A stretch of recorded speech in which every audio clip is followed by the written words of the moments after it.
तो लीजिए दोस्तों, जितने भी ट्रेनिंग स्टार खेसारी लाल यादव जी के फैन हैं उनके लिए एक बहुत ही बड़ी खुशखबरी आ चुका है। बता दे रहे क्या खुशखबरी, आप लोग बस वीडियो में लास्ट तक बने रहे। तो बता दे रहे कि ट्रेनिंग स्टार खेसारी लाल यादव जी का आज सुबह सुबह एक गाना रिलीज हुआ था, मुंड नहीं खे, जो कि बहुत ही मस्त और बेहतरीन सॉन्ग है। आप लोग नहीं सुने तो जाकर सुन सकते हैं। ट्रेनिंग स्टार खेसारी लाल यादव जी का न्यू सॉन्ग वेस्ट भोजपुरी के यूट्यूब चैनल से रिलीज हो चुका है आप सबके बीच में। आप लोग नहीं सुने तो जाकर एक बार सुन सकते हैं। ट्रेनिंग स्टार खेसारी लाल यादव जी का बहुत ही मस्त और बेहतरीन लोकगीत भोजपुरी सॉन्ग। तो बता दे रहे कि अखिलेश बाबा कश्यप क्या लिखे हैं फेसबुक पेज पर, बहुत ही जल्द अन्नपूर्णा फिल्म से आकांक्षा पुरी के साथ कश्यप कर, जो कि आप लोग समझ सकते हैं कि ट्रेनिंग स्टार खेसारी लाल यादव जी और आकांक्षा पुरी के साथ आप सबके बीच में अन्नपूर्णा फिल्म्स के यूट्यूब चैनल से बहुत ही जल्द आप सबके बीच में कश्यप कर डालने वाले हैं अखिलेश बाबा।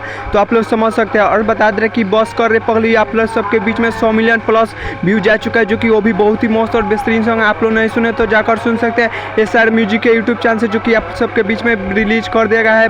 आप बता दे रहे कि उस पर 100 मिलियन प्लस व्यू जा चुका है। तो बता दे रहे कि ट्रेनिंग स्टार खेसारी लाल यादव जी का आज डांस मूवी रिलीज होने वाला था, तो आप सबके बीच में नहीं हुआ। आप सबके बता दे रहे कि बहुत ही जल्द डांस मूवी रिलीज कर दिया जाएगा ग्लोबल म्यूजिक जंक्शन के यूट्यूब चैनल। तो बता दे रहे कि ट्रेनिंग स्टार खेसारी लाल यादव जी का डांस मूवी का 4 गाना रिलीज हो चुका है आप सबके बीच में ग्लोबल म्यूजिक जंक्शन के यूट्यूब चैनल से। एक वह गाना था तोड़ दिल हमरा में धड़केला, और बता दे रहे दूसरा था हल्ला भइल बा, और तीसरा था जुगु जुगु जी, और बता दे रहे चौथा डर लागे हटला में सटे के मन ना करेला, जो कि बहुत ही मस्त और बेहतरीन 4 गाना है। आप लोग नहीं सुने तो जाकर सुन सकते हैं ग्लोबल म्यूजिक जंक्शन के यूट्यूब चैनल से। और बता दे रहे बहुत ही जल्द आप सबके बीच में ग्लोबल म्यूजिक जंक्शन के यूट्यूब चैनल से डांस मूवी रिलीज कर दिया जाएगा। और बता दे रहे कि ट्रेनिंग स्टार खेसारी लाल यादव जी का बहुत ही जल्द रिलीज होने वाला है गाना सब कर, तो आप लोग समझ सकते हैं। तो चलिए हमारे चैनल पर हैं तो चैनल को सब्सक्राइब कर लीजिएगा और वीडियो को लाइक कर दीजिएगा और वीडियो को शेयर कर दीजिएगा। तब तक ले मिलते हैं किसी नेक्स्ट वीडियो में, और एक प्यारा सा कमेंट कर दीजिएगा। तब तक ले मिलते हैं किसी ब्लास्ट और मस्त खबर के साथ। तब तक ले जय भारत जय भोजपुरी।